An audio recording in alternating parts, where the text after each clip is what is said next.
बिना सब्र रखे हुए जल्दबाजी में सिग्नल तोड़ने वाले लोगों को हमने देखा है। उसका परिणाम कभी कभी क्या होता है, एक तो ट्रैफिक पुलिस वाला पकड़ता है, पेनल्टी भरनी पड़ती है, या कभी कभी एक्सीडेंट होता है। और ऐसी जल्दबाजी में कभी कभी किसी की जान भी चली जाती है।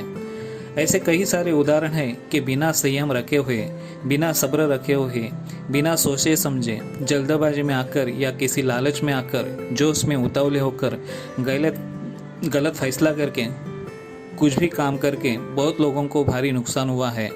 कुछ लोग जल्दबाजी में नैराश्य में आकर बर्बाद हो गए हैं और कुछ लोग अपनी जान भी गंवा बैठे हैं। जीवन में अगर हमें खुश रहना है, कुछ सफलता हासिल करनी है, तो संयम रखना बहुत ज़रूरी है। संयम कैसे रखना है और उससे हमें क्या मिलेगा, इसके बारे में मैं एक भगवान तथागत गौतम बुद्ध की कहानी सुनाता हूँ। एक दिन भगवान तथागत गौतम बुद्ध अपने शिष्यों के साथ एक गांव से दूसरे किसी गांव में जा रहे थे। सफ़र बहुत लंबा था, गर्मी के दिन थे, कड़क धूप थी, बहुत देर से सब लोग चल रहे थे। उसकी वजह से सबको प्यास लगी थी। प्यास की वजह से सबका गला सूख रहा था। ये बात भगवान तथागत गौतम बुद्ध जानते थे। थोड़ी देर और चलने के बाद उनको एक बरगद का वृक्ष दिखता है। बरगद के पेड़ की घनी छांव देखकर सब लोग वहीं पे विश्राम करने के लिए रुक जाते हैं।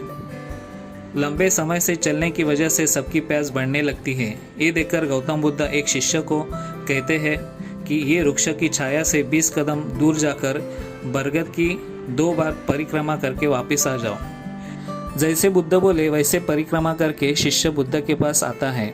तभी बुद्ध ने उसको पूछा कि क्या आपको ठंडी हवा का एहसास हुआ? शिष्य बोला, हाँ, मुझे उस उत्तर दिशा में ठंडी हवा का अनुभव हुआ। शिष्य का उत्तर सुनकर भगवान बुद्ध समझ गए। वो शिष्य को तुरंत बोले कि उस उत्तर दिशा की तरफ जाओ, वही कहीं ना कहीं आपको तालाब जरूर मिलेगा। उस तालाब से सबके लिए पीने के लिए पानी लेके आ जाओ। शिष्य उस दिशा में चले जाता है जिस तरफ से उसे ठंडी हवा का एहसास हुआ रहता है। कुछ देर चलने के बाद उसको एक तालाब दिखता है। तालाब देख के वो बहुत खुश हो जाता है। वो तालाब के पास पहुंचता है और पानी भरने लगता है। जैसे ही वो पानी भरने लगता है, उसकी नज़र दूर तालाब के दूसरे किनारे जाती है। वो किनारे पे कुछ महिलाएं कपड़े धोते हुए नजर आती है। वो दृश्य देखकर शिष्य पानी भरते हुए रुक जाता है। वो सोचता है, अरे ये पानी तो गंदा है, ये पानी मैं पीने के लिए कैसे लेके जा सकता हूँ। वो पानी को थोड़े ध्यान से देखता है। उसको तालाब का कुछ पानी अभी भी साफ नजर आता है। इतने में क्या होता है, कहीं से 2 बैलगाड़ी आती है और तेजी से तालाब के किनारे से होते हुए निकल जाती है। बैलों की पैर की वजह से और बैलगाड़ी के पहियों की वजह से तालाब में नीचे बैठी हुई मिट्टी निकल जाती है, ऊपर पूरे पानी में फैल जाती है, जिसकी वजह से बचा हुआ तालाब का पानी भी गंदा हो जाता है। ये सब देख के शिष्य निराश हो जाता है, दुखी हो जाता है, क्रोधित हो जाता है। उसको समझ में नहीं आता है कि क्या करूं। वो बिना पानी लिए जहाँ पे सब लोग विश्रांति के लिए ठहरे हैं, वही भगवान बुद्ध के पास आ जाता है। उसको नाराज और निराश देख के भगवान बुद्ध उसको पूछते हैं, क्या हुआ शिष्य, आप नाराज हो, आपको पानी नहीं मिला क्या? शिष्य दुखी होकर पूरी कहानी बताता है। ये सब सुनकर बाकी सब शिष्य चिंतित होते हैं। वो गौतम बुद्ध से कहते हैं कि हमें यहाँ से तुरंत निकलना चाहिए और किधर पानी मिलता है क्या देखना चाहिए। हमें इतनी प्यास लगी है कि पानी अगर नहीं मिलता है तो पानी के बिना हम लोग मर जाएंगे। सब शिष्यों की अवस्था देखकर भगवान बुद्ध सबको शांत होने के लिए कहते हैं, सबको धीरज रखने के लिए कहते हैं। उचित समय आने तक संयम बनाए रखो और कुछ समय यहीं पे बैठे रहो। भगवान बुद्ध की ये बात सुनकर सब शिष्य शांत हो जाते हैं और वहीं पे बैठ जाते हैं। कुछ समय निकल जाता है।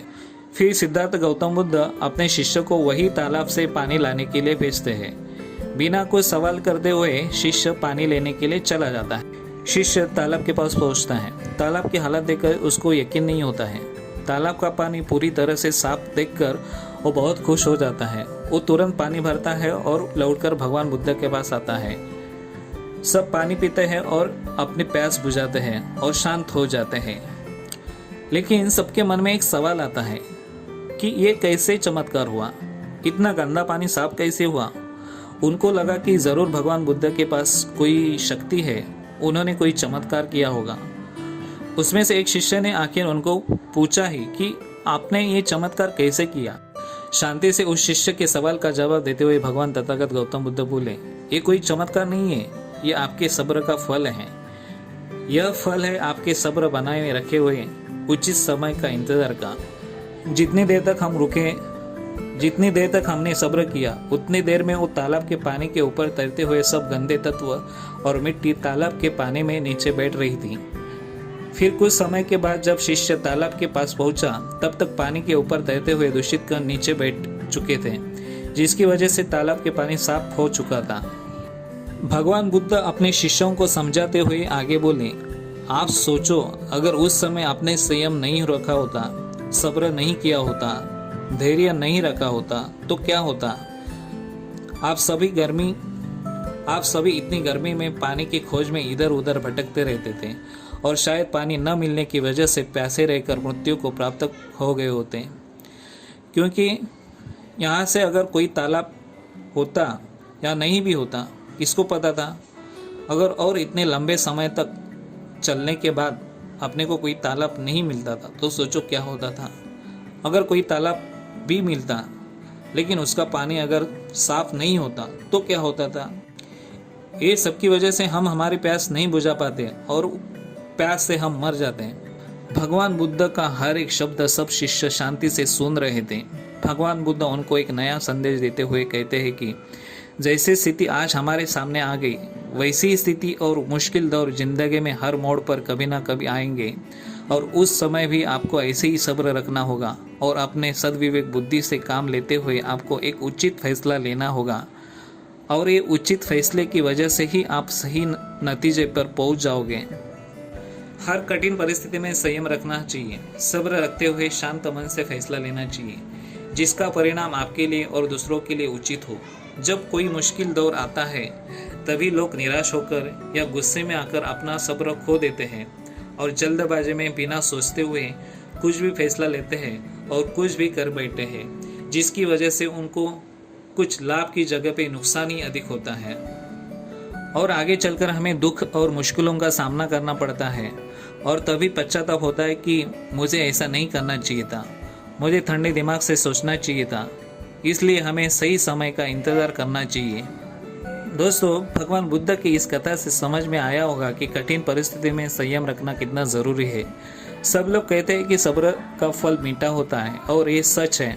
जिंदगी में सफलता पानी है तो संयम रखना जरूरी है। किसान जब खेती करता है तभी पहले वो खेत की जुताई करता है, उसमें खाद डालता है, उसमें फिर बीज बो देता है। फसल उगने के बाद भी उसको समय समय पर पानी देना पड़ता है, बीच बीच में खेत की साफ सफाई करनी पड़ती है और अंत में कई महीने जाकर उसकी फसल निकलती है। मतलब कई महीने तक वो काम करता रहा और इतना समय इंतजार करने के बाद उसको फसल मिली। अगर वो बीच में खेती करना छोड़ देता था तो उसको फसल नहीं मिलती थी। उसने सही समय का इंतजार किया, सब्र किया। यदि कोई बिजनेस स्टार्ट करता है तो उसको रातों रात वो करोड़पति नहीं होता है। पहले ही दिन उसके पास कस्टमर आएंगे और प्रोडक्ट खरीद लेंगे, ऐसा कभी नहीं होता है। उसका बिजनेस सेटल होने में कुछ समय चला जाता है। अगर कोई भी सफलता पानी है तो कितना संयम रखना पड़ेगा ये कोई भी नहीं जानता या कोई भी नहीं बता देगा। लेकिन आप क्या काम कर रहे हो, कैसे कर रहे हो, कितनी मेहनत कर रहे हो और उस काम के प्रति आपकी कितनी लगन है, उसके ऊपर संयम का टाइम निर्भर रहेगा। अमिताभ बच्चन जब भी फिल्म इंडस्ट्रीज में आए थे तभी शुरुआत में उनकी बहुत सारी फिल्में फ्लॉप हुई थी, लेकिन उन्होंने सब्र बना के रखा हुआ था। आखिर उन्होंने सफलता प्राप्त की और आज वो सुपरस्टार है। कुछ लोग छोटी छोटी सफलता पाने के बाद उतावलेपन में बड़ी बड़ी बातें करते हैं और कुछ भी फैसले करके भविष्य में अपना ही नुकसान कर बैठे हैं। कभी कभी ऐसी स्थिति सामने आते हैं जैसे कि कुछ लालच दिखता है, उसके भले बुरे परिणाम हमें पता रहते, लेकिन उसी वक्त हम कुछ पल के खुशी के लिए हमारे ऊपर कंट्रोल नहीं कर पाते। हम जल्दबाजी में कुछ भी कर बैठे हैं और जिसका बाद में बहुत बुरा परिणाम मिलता है। और थोड़ी सी खुशी के लिए हमें उम्र भर रोना पड़ता है। कोई लोग सोचते हैं कि क्या हर वक्त सब्र रखना जरूरी है, हम सब्र रख के बैठेंगे और दुनिया हमारे आगे चली जाएगी। तो दोस्तों ऐसा नहीं है। सब्र रखना मतलब मुश्किल स्थिति में संयम रखे, अपने सद्विवेक बुद्धि से सही फैसला लेना और उसके हिसाब से काम करना, जिस फैसले की वजह से हमारा या दूसरे किसी का नुकसान तो नहीं होगा बल्कि फायदा ही होगा। दोस्तों, हमने लिया हुआ आज का फैसला हमारे आने वाले कल की खुशी और दुख को निश्चित करता है। तो आप ही सोचिए, हमें आने वाले कल में दुख चाहिए या खुशी चाहिए। आपको ये वीडियो पसंद आया होगा तो लाइक कीजिए, शेयर कीजिए और सब्सक्राइब ज़रूर कीजिए, ताकि ऐसे ही मोटिवेशनल वीडियो आपके पास आते रहेंगे। धन्यवाद।